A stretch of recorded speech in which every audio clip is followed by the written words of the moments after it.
You're listening to the Cyberwire Network, powered by N2K.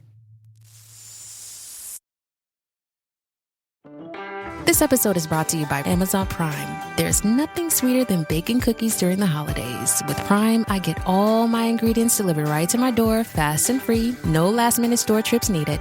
And of course, I blast my favorite holiday playlist on Amazon Music. It's the ultimate soundtrack for creating unforgettable memories. From streaming to shopping, it's on Prime. Visit Amazon.com/Prime to get more out of whatever you're into.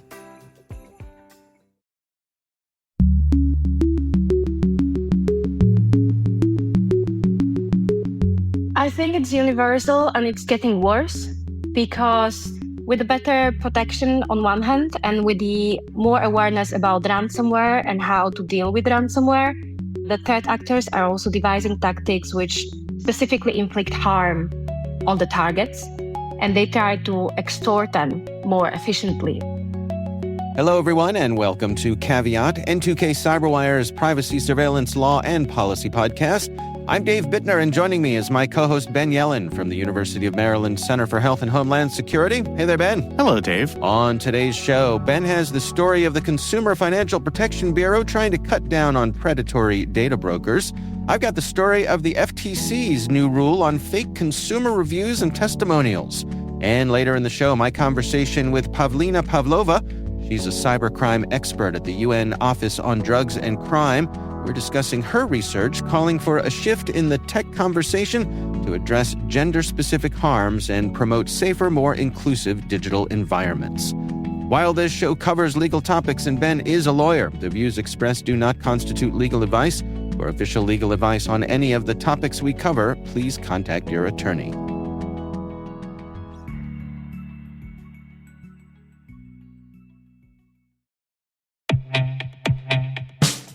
And now, a message from Black Cloak. What's the easiest way for threat actors to bypass your company's cyber defenses? Targeting your executives at home. According to the latest Ponemon research study, over 42% of CISOs have reported cyber attacks on their executives in their personal lives. And this becomes your problem because executives are easy targets at home for account takeover, credential theft, and reputational harm. Close the at-home security gap with Black Cloak's digital executive protection platform. Award-winning 24/7 365 protection for executives and their families. Learn more at blackcloak.io.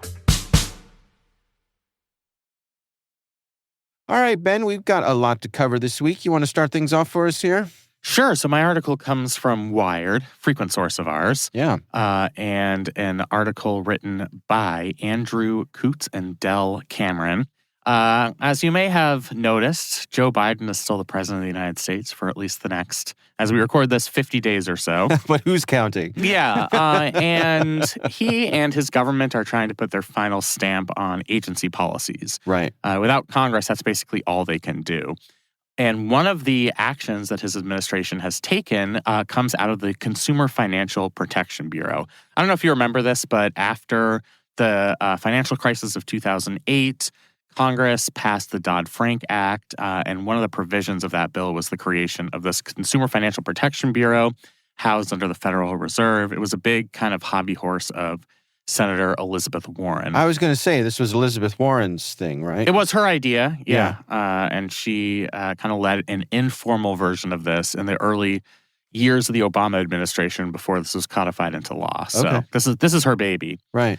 And the CFPB is proposing a rule which would allow regulators themselves to police data brokers under the Fair Credit Reporting Act, which is a really interesting device that they're using here to police predatory data brokers. So Fair Credit Reporting Act dates back to 1970, signed under President Richard Nixon, who signed a surprising amount of progressive legislation. Yeah, I guess, yeah.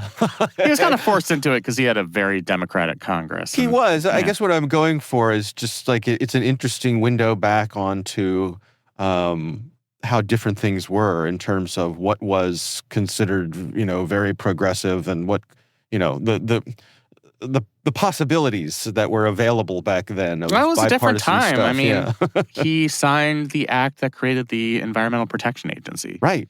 So I'm not sure you would see a Republican president do that these days. Right, but yeah. Interesting. I digress. Yes. So this proposal would treat data brokers like credit reporting agencies. So there are all these restrictions on what credit reporting agencies can do with sensitive data.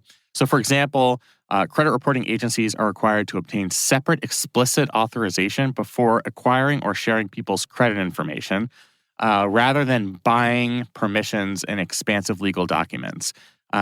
These types of legal documents are the ones that nobody reads. An average person is unable to parse those. So basically, you'd be taking that standard where credit reporting agencies have to get explicit authorization to obtain certain types of personal data, so social security numbers, basically any type of PII, phone numbers, financial data and credit scores. They would have to get separate authorization to sell that on the open market. The data brokers data brokers would. Yeah. So this comes as very bad news for the data brokers because this data is very valuable. They make a lot of money off of it, selling it to companies, in some cases to governments. So there has been some pushback, and we're going to go through a notice and comment period where the industry is going to have an opportunity to complain about this rule through the notice and comment process through the agency.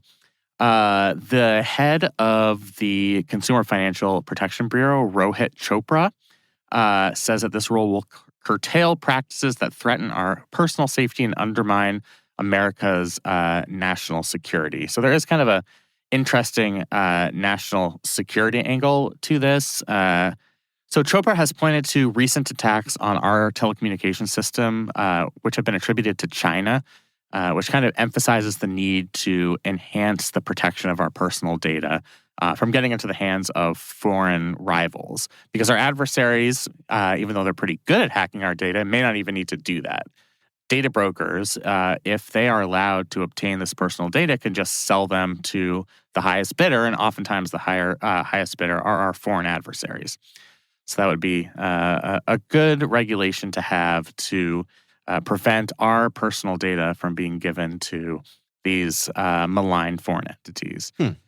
So I guess the natural question here is what happens post January 20th when we have a change in administration? Yeah. How does this survive DOGE, the Department of Government Efficiency, which will be co-chaired, as any efficient commission is done by two people, Elon Musk and Vivek Ramaswamy. Well, I might point out, I saw someone comment this past week that this is the committee that is designed to eliminate unelected bureaucrats, which is being run by a pair of unelected bureaucrats. Exactly.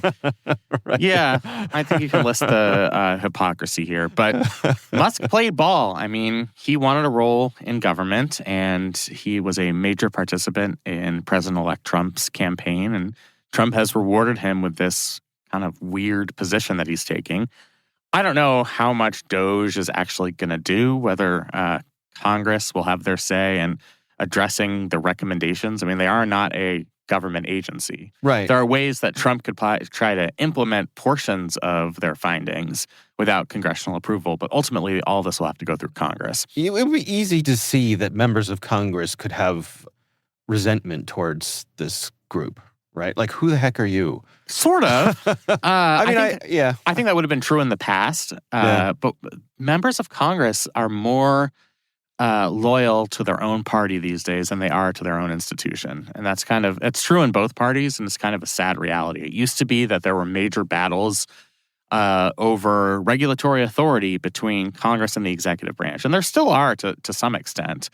But even just looking at some of these Trump nominees, you can get quotes from Republican senators being like, I don't know, I don't really know what he's doing or who this person is. But if President Trump says it's a good idea, it's a good idea.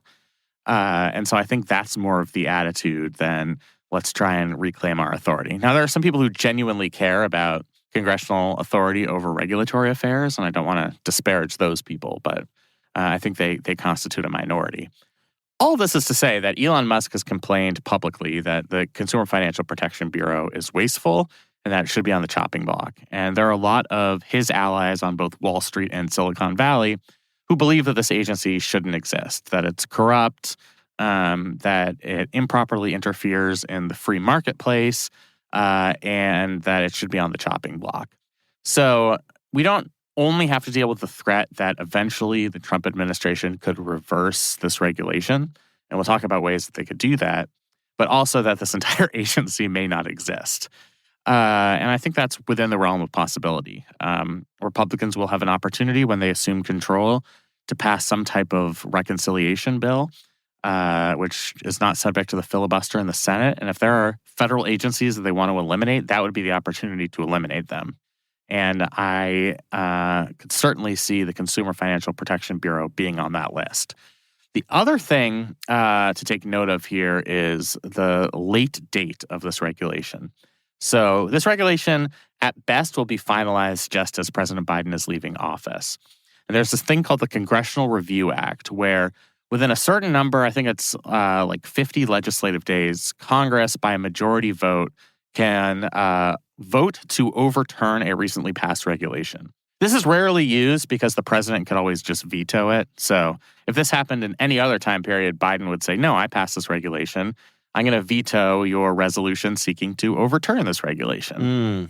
Can't happen once Trump is president. He would sign a Congressional Review Act resolution overturning this regulation. So there's a timing element here. Exactly. Yeah. And so this would certainly fall within that time period. So to use a Simpsons meme, I think of Ralph Wiggum saying, I'm in danger. And picture the Consumer Financial Protection Bureau and Rohit Chopra saying that same thing in reference to this regulation. Yeah. It was interesting to me as I was reading through this that the Consumer Financial Protection Bureau, the way that they have phrased this is that these data brokers are evading the authority of the Consumer Financial Protection Bureau, that they don't seem to think that they fall under the jurisdiction of the CFPB. And a point of this rule is to clarify that and say, no, you actually do. You are under our jurisdiction. I found that was an interesting, nuance. Yeah. I mean, I think it is, I don't want to say a strained interpretation of the Fair Credit Reporting Act that this would apply to data brokers, but it's a novel interpretation of that act. Okay. If it were not for kind of these other avenues to throw this potential regulation in the trash can, namely the Congressional Review Act or just eliminating the entire agency, I think you would see litigation here where you'd see a challenge of the CFPB's authority to regulate data brokers in this manner. Mm-hmm. And then I don't even want to get into this, but then we run into Chevron problems. Now that the Chevron case has been overturned, the agency doesn't have deference to give its own interpretation to past statutes. So it would be a court that would have to fully adjudicate whether the Fair Credit Reporting Act extended to cover data brokers. And depending on which judge you draw or where the lawsuit is filed, there could be a chance that a judge would say, absolutely not. This doesn't conform with the original purpose of the Fair Credit Reporting Act. These are not credit reporting agencies. There's no real valid analogy there. So, again, another reason why this regulation, which seems good to me, I mean, I think we need a way to regulate data brokers. They've gotten out of control over the past several years. It seems like the regulation is in a lot of trouble from a lot of different directions. It does seem common sense that your Social Security number should not be for sale. One would think so. but and yet it is. Right. Yeah. Right. I mean, I suppose it's not just your Social Security numbers too. Like it's you could really build a dossier on a person. And one of the things they note in this article is sometimes this is anonymized data. So you just collect a bunch of numbers and you can't, at least on first blush, connect those numbers to a person.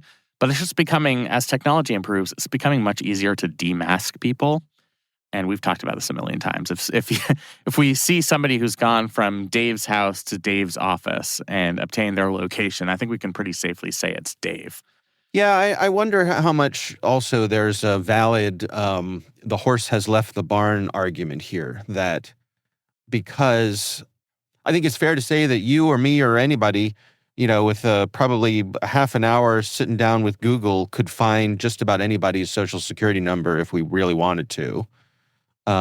So if that information is out there and so widely available and so ubiquitously duplicated here, there, and everywhere, is there any hope of reining it back in any meaningful way? I don't know the answer to that. I don't know the answer to that either. I think there would be a way to do it. I don't think, maybe this is just my pessimism at the moment, I don't think this is the regulation that's going to have that effect, just based on the timing of it all and the fact that this is being proposed by an outgoing administration at ideological odds with the incoming administration. Right. So it's like, nice regulation. Isn't that adorable? Look at this beautiful trash can. I'd hate to see this regulation being shredded and put right in that recycling bin, but sometimes that has to happen. Yeah, so. I guess it's the way of things. I mean, the new administration gets to do their thing. As they say, elections have consequences. Yeah, there you go. And the winner gets the spoils. Yeah. So this is part of that. You get to control the regulatory state for 4 years. Right.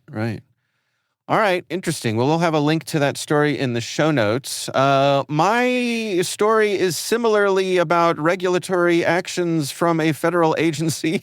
This one is from the Federal Trade Commission, and they have a new rule on fake consumer reviews and testimonials.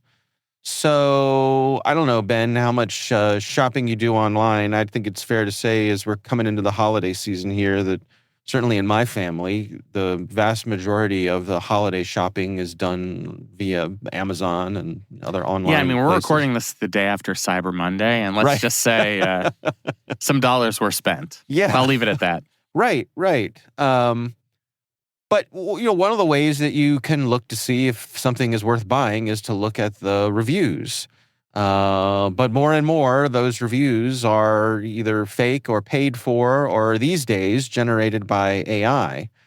And this rule from the FTC is looking to tamp down on that. Basically, they're saying that you cannot do this. You cannot have fake reviews. You can't have fake testimonials. You can't have incentivized sentiment, so paying someone to have a 5-star review, that sort of thing. You have to disclose any relationships for insider reviews or testimonials, and you can't have the people in your company solicit undisclosed reviews from employees or relatives. So you can have your family, here's a review. 5 stars on the Caveat podcast from Dave's mom, right? Right. Yeah. You can't do that. And then also, I'll take any 5-star reviews, even if they're fake. So maybe we can have an exception to this rule just for this podcast. I understand. Yeah. Our egos are fragile enough that we'll take it. Doesn't matter. We'll take it whatever it is. Right. And then sort of the flip side of that is you're not allowed to suppress negative reviews, through intimidation or even legal threats and things like that. So interesting move from the FTC. What do you make of this, Ben? One area, at least in my own life, that I've really seen this become a problem is short-term rentals, things like Airbnb, VRBO, that sort of thing, where all of the reviews are positive. And I've had experiences where the owner of that property will reach out after you stay there and say, if you've had any problems with this house or this apartment, please let me know privately, and we will address those problems. We might even give you some money back. Do not put it in a public review. Give us a 5-star review. We will address your concerns in another way. Yeah. And then you look at all of the reviews prior to staying at a place, and they're all 5-star reviews. And you get there, and it's like, oh, the toilet doesn't work, and the rooms are much smaller than they appeared to be in the picture. So this is a real problem. I'm really glad that the FTC is trying to address this with penalties, to deter this type of misconduct. I'm curious to see how this will work in practice. There are a lot of edge cases. Like, what if we went and convinced our friends who had not listened to this podcast to give us a 5-star review? Right. They're not being paid to do so necessarily, but it isn't a genuine review. They haven't actually listened to our podcast. What if they did so without disclosing the relationship? Would that be a violation? Are you going to fine people's friends for leaving positive reviews on their friends' businesses, podcasts, etc.? Yeah. I don't know how that's going to work in practice. I think it's a really good idea. It is important for consumers to have accurate information. And in order to get that, you need to have rules in place that don't punish people for leaving negative reviews, don't provide financial incentives for positive reviews, don't use fake people, artificial intelligence to generate positive reviews. It would be better for all of us. So I hope this regulation survives. I hope they can figure out a way to make it workable. Kind of just like our previous story, you could foresee a circumstance where the Trump administration came in and say, yeah, this should be on the chopping block. Like, this is too much of a burden on businesses. This doesn't align with our goal to reduce federal regulation. So who knows whether this survives? I think it's a valuable rule. I'm curious to see how it works in practice. Yeah, I had a thing recently where there was something I'd purchased on Amazon that failed, just a few weeks after my purchasing it. It was an electronic device. And so I left a review, and immediately the seller reached out and said, we're going to refund your money. We're going to send you a replacement, and sort of alluded to, we hope you'll do the right thing here. Yeah. Right? I'd hate to see what would happen if that review stayed up. Yeah. Right. And, but hey, that is a way to get on my good side, right? Give me my money back. Essentially make the thing free. Mm-hmm. Send me another one and wish me well. Not to name names here, but Amazon basically does that on a large scale. Like, you could say, the shirt I bought, it's like, doesn't quite fit right. Like, you can give them literally any reason. Yeah. It's not soft enough. It's not coarse enough. And they will accept a return. They will refund you money, no questions asked. Yeah. I think that's in part good customer service, but in part a way to avoid the harm of negative reviews, which all of these companies are justifiably scared of. It's interesting to me that, reading through the regulation from the FTC, or certainly the press release on the regulation, which is pretty detailed, it doesn't appear as though they're going after the platforms at all. So it doesn't seem like Amazon's on the hook for hosting the fake reviews. It's the actual writers of the reviews, and the solicitors sellers, of the reviews that are in peril here. Yeah, I think that makes sense. I mean, if you take the kind of Section 230 view here, that these are just platforms, this is just a venue for writing reviews, that they don't have any sort of legal or regulatory responsibility here. I think that makes sense. Yeah. One thing I'll note before we wrap this part up, it struck me that the press release from the FTC is written in a decidedly non-governmental way. In fact, it's refreshing, actually. Yeah. And I think we've been seeing more and more of this lately. Agencies should do that more. I mean, it's a way to get attention, to not just... The way press releases are written, it's like they're not even in English. Normal people can't understand them. It's all jargon. Right. And so it's nice to see somebody writing as if they're an actual human being. So I'm going to read the last two paragraphs of this press release. It says this. It says, "We mentioned generative AI earlier, and you may be thinking, to paraphrase Tina Turner, what's AI got to do with it? The rule doesn't specifically refer to AI, so do these prohibitions cover situations when someone uses an AI tool to generate the deceptive content of an issue? Of course they do. To paraphrase ourselves, there's no AI defense to the regulations on the books. One last rhetorical question. Is this new rule going to sit on the proverbial bookshelf and collect dust? You better believe it won't. The FTC will look to use it when applicable to go after those who employ these prohibited practices to hoodwink consumers and get an unfair leg up on their competitors. No honest business should be worried about the rule, as it only reflects what we believe is already illegal under Section 5 of the FTC Act. If you're a dishonest business and don't want to give our new rule 5 stars, that's okay. We guarantee you won't be getting a good review from us either. Little snark from the FTC. Yeah, maybe they hired some writers. Maybe during last year's writer's strike in Hollywood, the FTC was like, hey, if you can't ride this out and you're looking for a different job, come join our fun federal agency and work out your writing talents here. Could also be a bunch of regulators who know that they're on their way out. Yeah, right? exactly. So what the heck? You're in F it mode. Right, we'll go down in a blaze of glory. Yep. That's funny. What do you think of that, Ben? What do we think the FTC's odds are of success? There isn't any explicit opposition to this that I've seen. Unlike our first story where Elon Musk, who's going to have this prominent role in the administration, has already said the entire agency shouldn't exist. We don't see that here. Right. Is this the type of thing that's going to get on Donald Trump's radar himself? Probably not. Yeah. So I think the prospects are a little bit better. On the other hand, you will have an administration that's more generally hostile to consumer protection regulations, just because they are a more business-friendly administration. At least that's what they were the first time they were in office. So I'd say if I had to give odds, this one's more of a 50-50, whereas our previous story was more of like a 90-10 against that regulation surviving. Yeah. I just wonder about the scale of it. I mean, you just think about all the reviews on places like Amazon and how do you even come at that? Yeah. At that scale. It's hard. Is there going to be like the review police? Right. Yeah, and I'm sure it's going to be done based on complaints. But then, okay, yeah, that makes sense. But then there could be complaint trolling, right? You could get rival companies, just like they do with the patent process, going in and saying like, "Ooh, look what my rival did. He's soliciting positive comments," and it's like you're doing the same thing.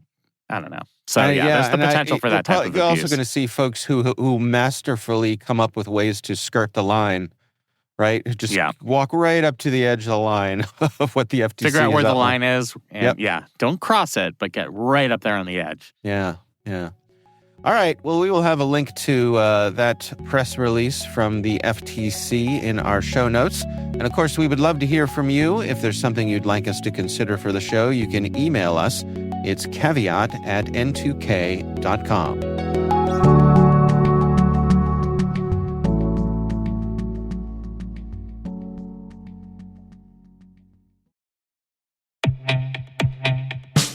Now, a word about our sponsor, the Johns Hopkins University Information Security Institute.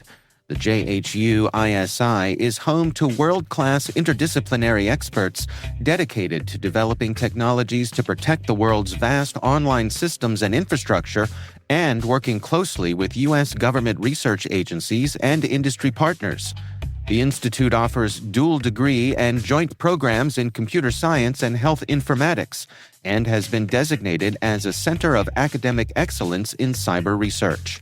Learn more at isi.jhu.edu.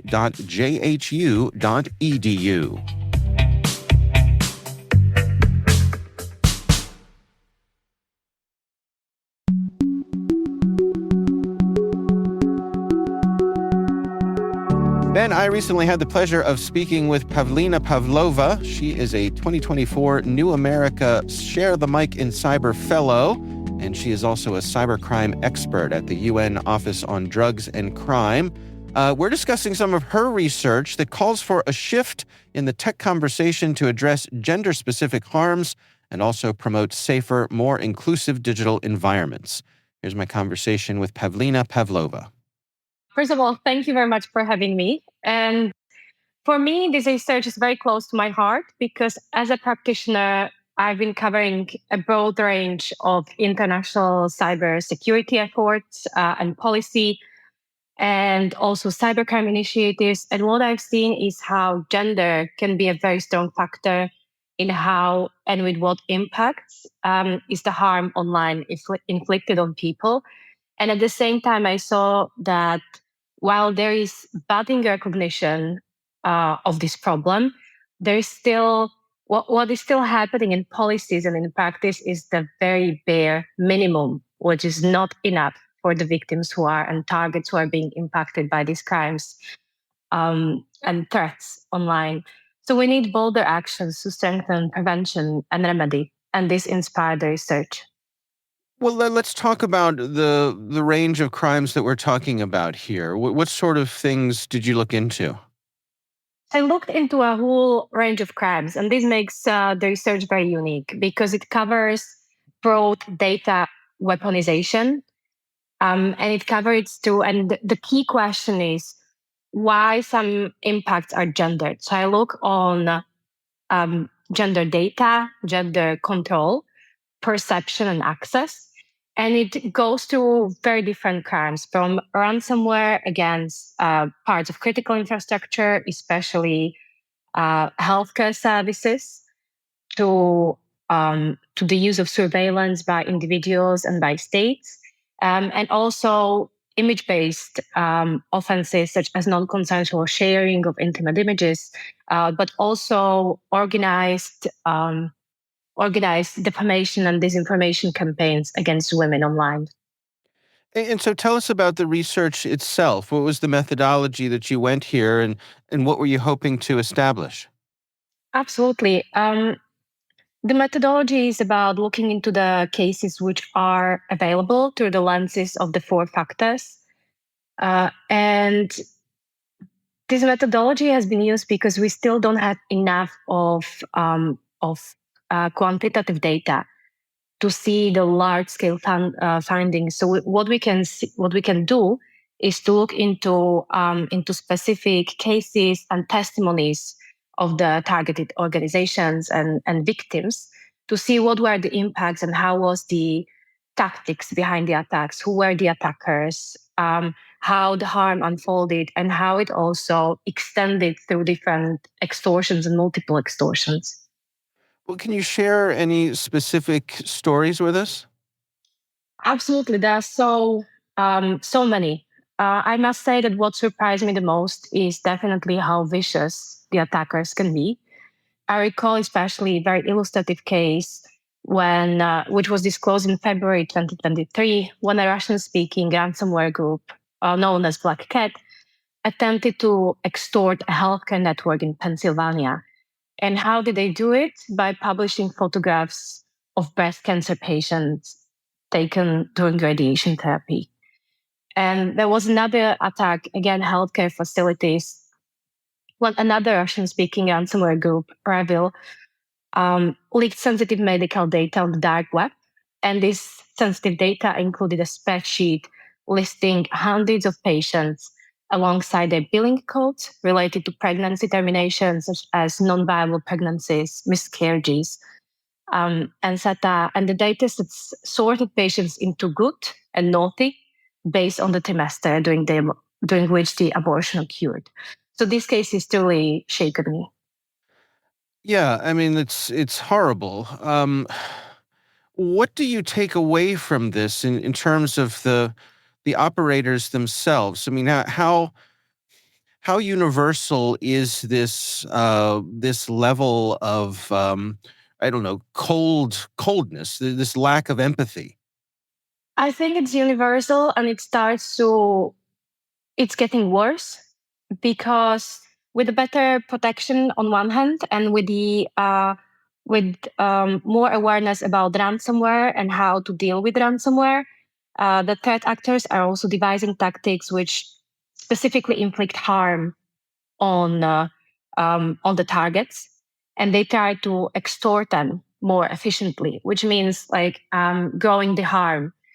And at the same time, we also see from going from traditionally financially motivated crimes, we see that the attackers now have many motivations. They can be ideological motivations. They are oftentimes state affiliated.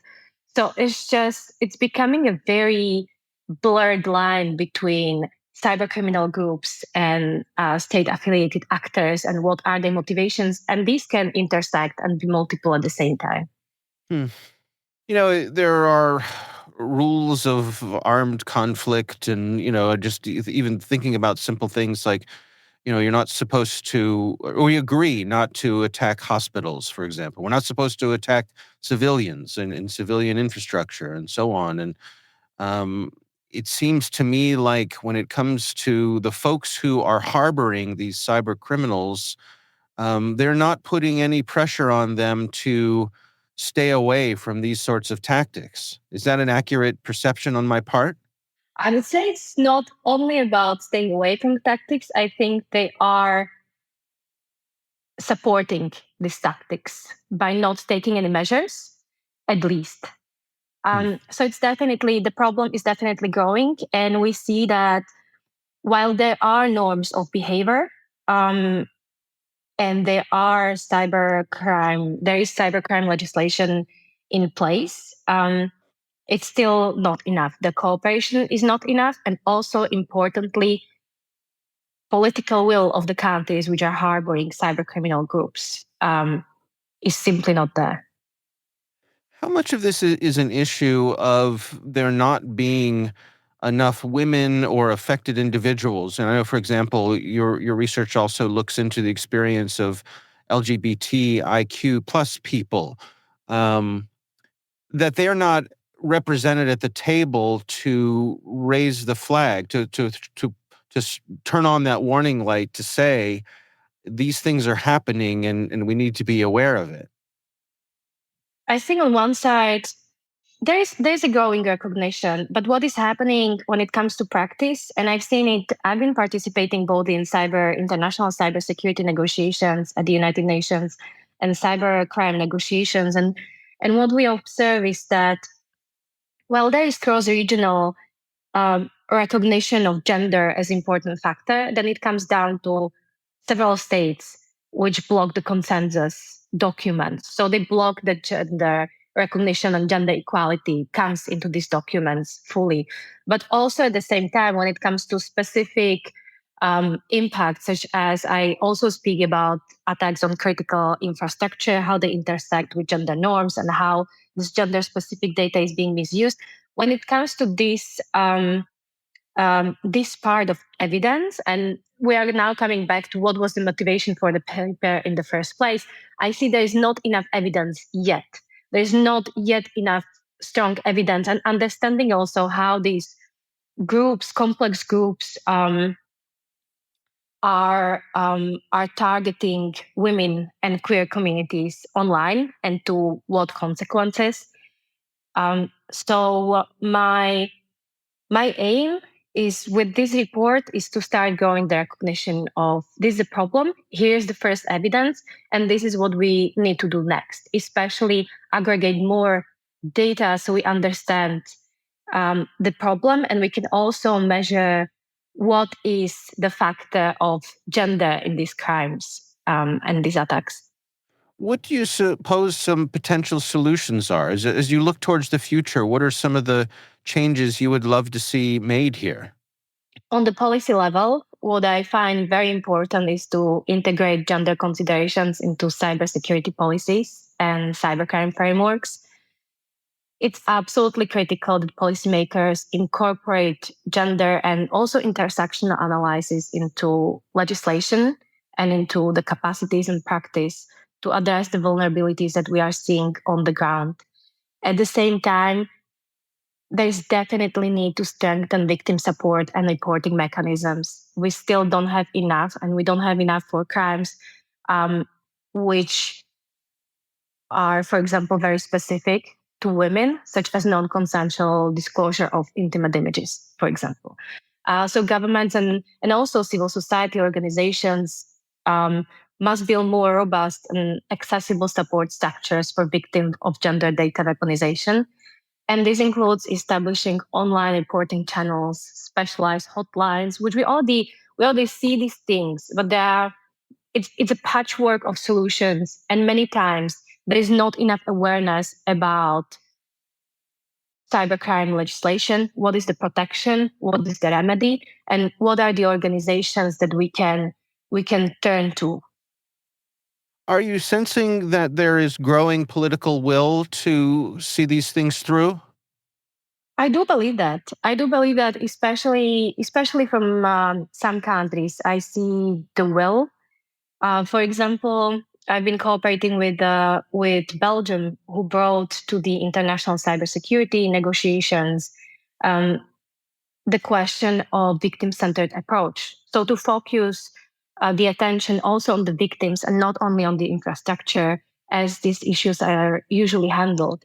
So over the past few years, I definitely see the shift to more human-centric and victim-centric narratives, which helps to incorporate also gender-sensitive and gender-responsive policies. But at the same time, it's not enough. So I know you've gathered some statistics and facts about the degree to which women are affected by this. Can you share some of those for us? What I come across when I was researching is also how much by women themselves it's perceived as a problem that their data is weaponized and they're harassed online through this. So, for example, 40% of American women, according to Anti-Defamation League, compared with 14% of men, attributed the online harassment that they experience to their gender. And at the same time, women in Europe were 27 times more likely to face harassment online than men. So we see how much this is a problem, especially with image abuse online, because there we see compounds of harassment which is piling under this post. And it's way more harassment and abuse and threats than we see under other types of content and content related to men. And one thing, when it comes to deepfakes, which also featured quite heavily in this election campaign in the US, is a study coming from 2023 by Security Hero, which says that 98% of deepfake videos online are pornographic, and 99% of those target women. So we see that we have a problem with deepfakes, and it's not a neutral technology or neutral application, how they are being created in a sexualized way, and that they impact women specifically. So when we want to protect women online, it also means that we need to protect them proactively through technology design and what is made available via application and how this content can be monetized at the same time.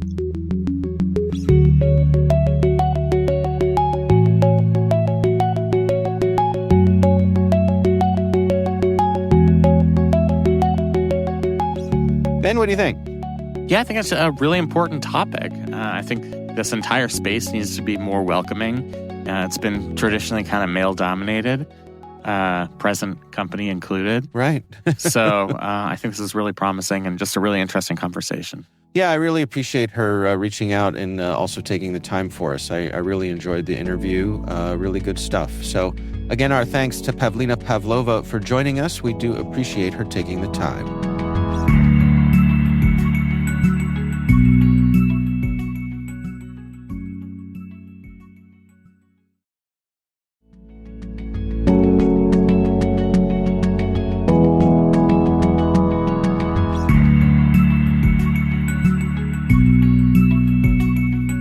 And that is Caveat, brought to you by N2K Cyberwire. We'd love to know what you think of this podcast.